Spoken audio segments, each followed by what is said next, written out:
இப்படி திடீர்னு கூட்டம் கூட்டுறாங்க.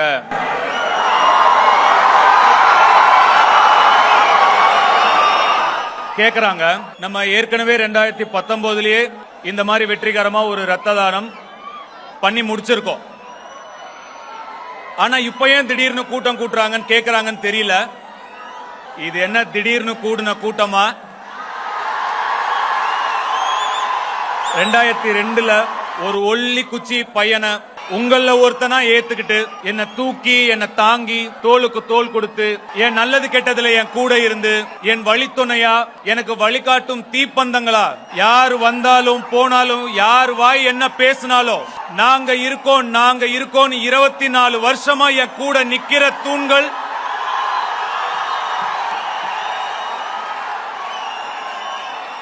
கூட்டம் இல்ல, என் குடும்பம்,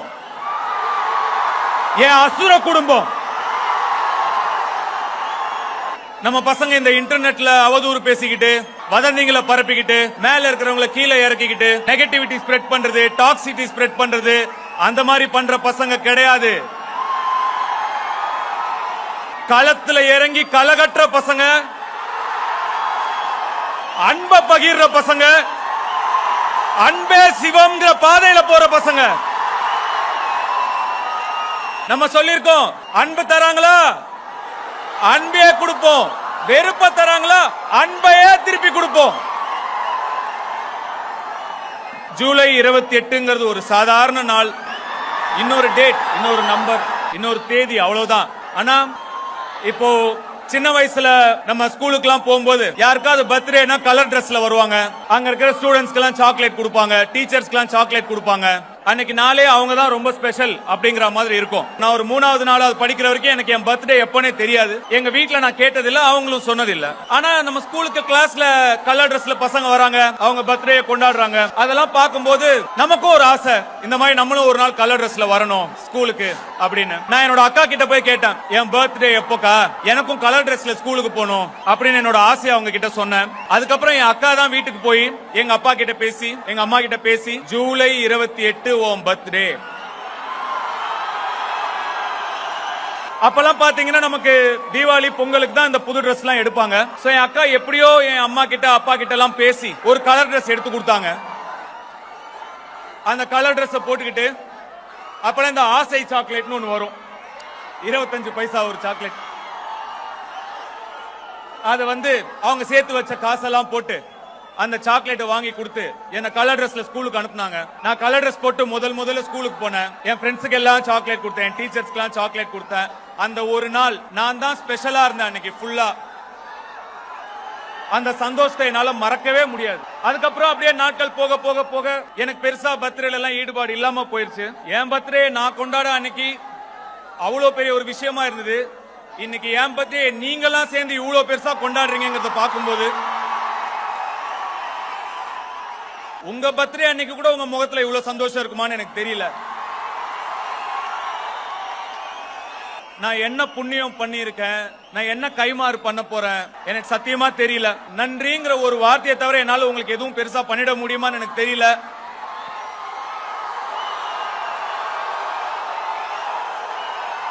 இத்தனை 1000 பேர் இங்க கூடி இருக்கீங்க, ரத்தம் கொடுத்திருக்கீங்க, எவ்வளவு ஒரு உன்னதமான விஷயம், எவ்வளவு புண்ணியம். இந்த புண்ணியம் எல்லாம் உங்களையும் உங்க பெற்றோர்களையும் உங்கள் சகோதர சகோதரிகளையும் உங்கள் மனைவி உங்கள் குழந்தைகளையும் போய் சேரணும்னு அந்த கடவுளை வேண்டிக்கிறேன். என்ன நினைச்சு நீங்க பெருமைப்படுறீங்களா இல்லையான்னு எனக்கு தெரியாது. உங்களை நினைச்சு நான் ரொம்ப பெருமைப்படுறேன்.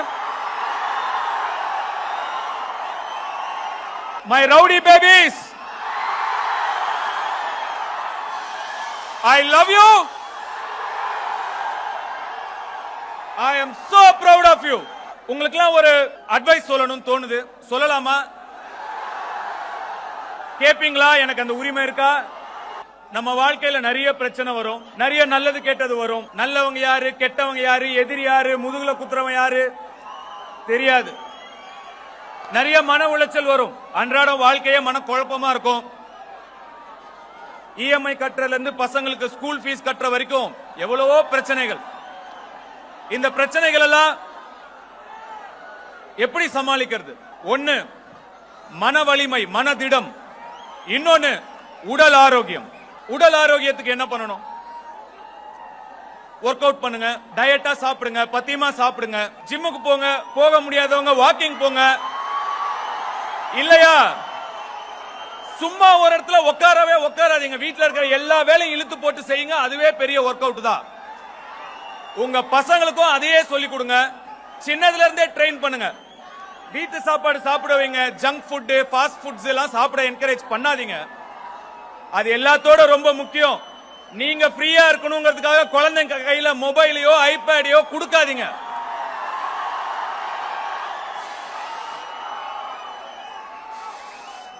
அதை விட மோசமான ஒரு செயல் கிடையாது.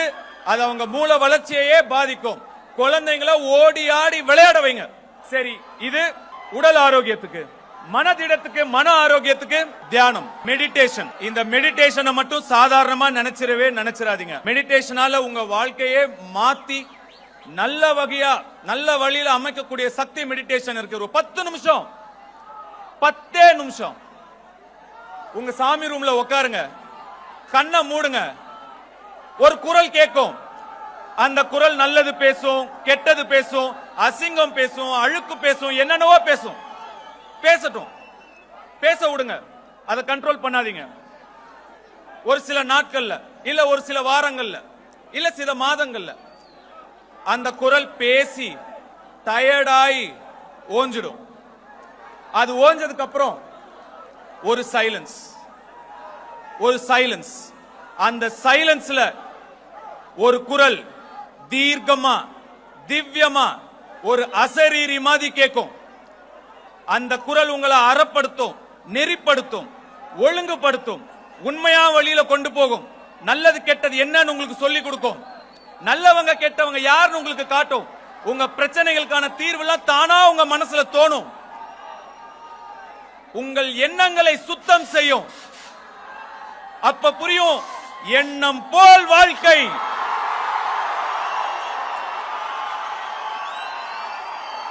எண்ணம் போல் தான் வாழ்க்கை. அந்த குரல் உங்ககிட்ட சொல்லும்.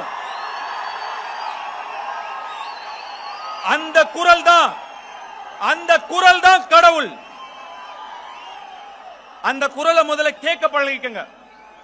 இத ஒரு ஹாபிட்டா மாத்துங்க. அதுக்கப்புறம் இத ப்ராப்பரா சொல்லி கொடுக்கிற யாராவது ஒருத்தர் மூலமா மெடிடேஷன் ப்ராப்பரா கத்துக்கோங்க. செஞ்சு பாருங்க, உங்க வாழ்க்கையே மாறிடும். இங்க ஒரு விஷயத்தை பத்தி நான் பேசணும்னு நினைக்கிறேன். சமீபத்துல ராயன்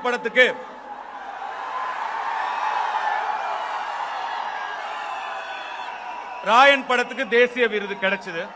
அந்த வருஷம் அந்த படத்தை விட தகுதியான பல படங்கள் நிச்சயமா இருக்கு.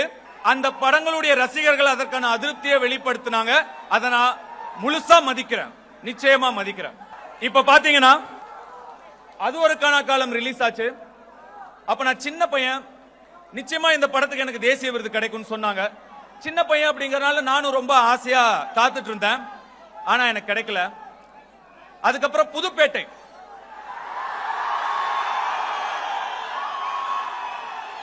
புதுப்பேட்டைக்கு கண்டிப்பா தேசிய விருது கிடைக்கும் அப்படின்னு எல்லாரும் சொன்னாங்க, நீங்களும் சொன்னீங்க. ஆனா எனக்கு கிடைக்கல. அதுக்கப்புறம் 3, மயக்கம் என்ன, மரியான், ராஞ்சனா, வடசென்னை, கர்ணன், 3 மயக்கம் என்ன, மரியான், ராஞ்சனா, வடசென்னை, கர்ணன், இத்தனை படங்களுக்கும் தேசிய விருது கிடைக்கும் நிறைய பேர் பேசினாங்க, டிஸ்கஸ் பண்ணாங்க. ஆனா கிடைக்கல, அமையல. ஒரு சில விஷயங்கள் நம்ம எவ்வளவுதான் முயற்சி பண்ணாலும் அமைச்சுக்கவே முடியாது. அது தானாதான் அமையணும், நம்மளால ஒண்ணும் பண்ண முடியாது. இந்த வாட்டி எனக்கு அமைஞ்சிருச்சு, கிடைச்சிருச்சு. அந்த படம் எப்படியோ, ஆனா அந்த படத்துக்கான எங்களுடைய உழைப்பு, உண்மையான உழைப்பு. ஒரு தமிழனா எனக்கு இன்னும் 2 தேசிய விருது கிடைச்சிருக்கு.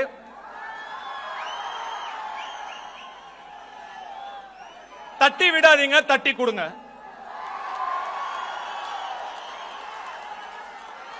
ஆனா பாருங்க, ஏன்டா இந்த படத்துக்கெல்லாம் தேசிய விருது கிடைச்சுன்னு பேசுற இத்தனை பேர்ல ஒரு 10% கூட இத்தனை படங்களா இவனுக்கு ஏன் தேசிய விருது கிடைக்கலன்னு பேசவே இல்லை.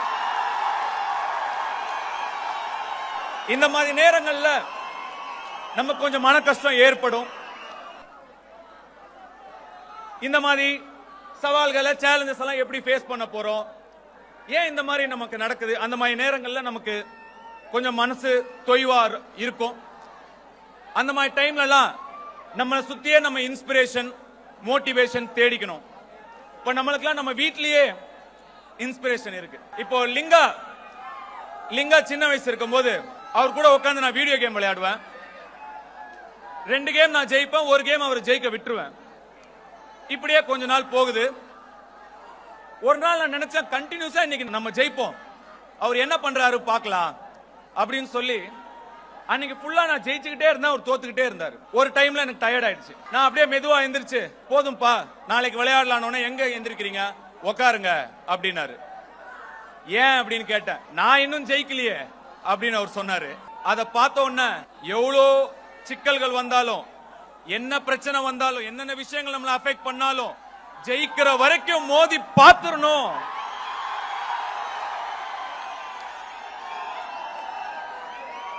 அப்படின்னு அவர்கிட்ட இருந்து நான் இன்ஸ்பிரேஷன் எடுத்துக்கிட்டேன். நம்ம தல அஜித் சார் சொன்ன மாதிரிதான்,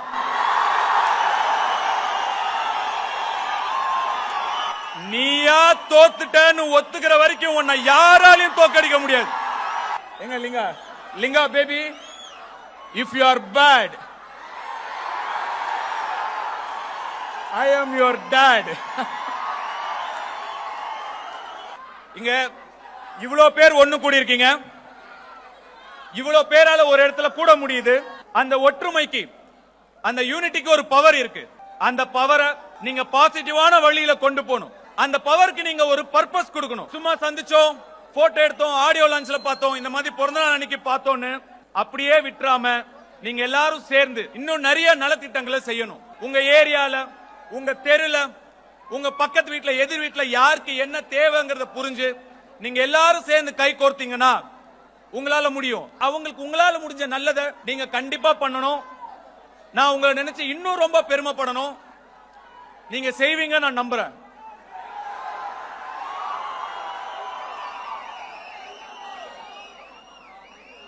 இவ்வளவு பேர், இத்தனை குடும்பம் இங்க வந்திருக்கீங்க. எல்லாரும் நல்லபடியா பொறுப்பா பத்திரமா வீட்டுக்கு போகணும். பைக்ல ஃபாலோ பண்ணாதீங்க, ஓவர்டேக் பண்ணாதீங்க, பப்ளிக் நியூசன்ஸ் கிரியேட் பண்ண கூடாது. அழகா அமைதியா இந்த மாதிரி பசங்க இருக்கணும்டா. எப்படி? இந்த மாதிரி பசங்க இருக்கணும்டா. அப்படி ஒரு பேரை எனக்கு வாங்கி கொடுத்துட்டு பத்திரமா நல்லபடியா உங்க வீட்டுக்கு போங்க, உங்க குடும்பத்தை போய் சேருங்க. எங்களுக்கு பாதுகாப்பு கொடுத்த காவல்துறை நண்பர்களுக்கு என்னுடைய நன்றி, பவுன்சர் தோழர்களுக்கு என்னுடைய நன்றி. இந்த விழா இவ்வளவு சிறப்பா நடக்கணுங்கிறதுக்காக இரவு பகலா வேலை செஞ்ச அத்தனை உள்ளங்களுக்கும் நன்றி. இங்க காலேஜ்ல இடம் கொடுத்த ஐசரி கணேஷ் சாருக்கு என்னுடைய நன்றி. உங்க சப்போர்ட் இல்லாம இது நடந்திருக்காது சார், ரொம்ப ரொம்ப நன்றி. அவருக்கு உங்களுடைய ஒரு கிளாப்ஸ்.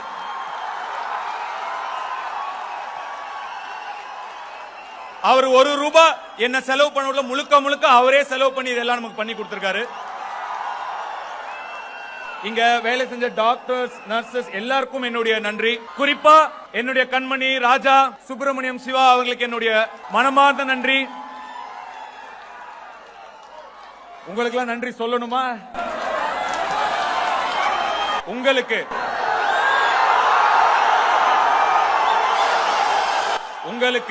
இன்னும் ஓட வைக்கிற உங்களுக்கு என்னுடைய நெஞ்சார்ந்த நன்றி. ஓம் நம சிவாய. ஜெய் ஹிந்த்.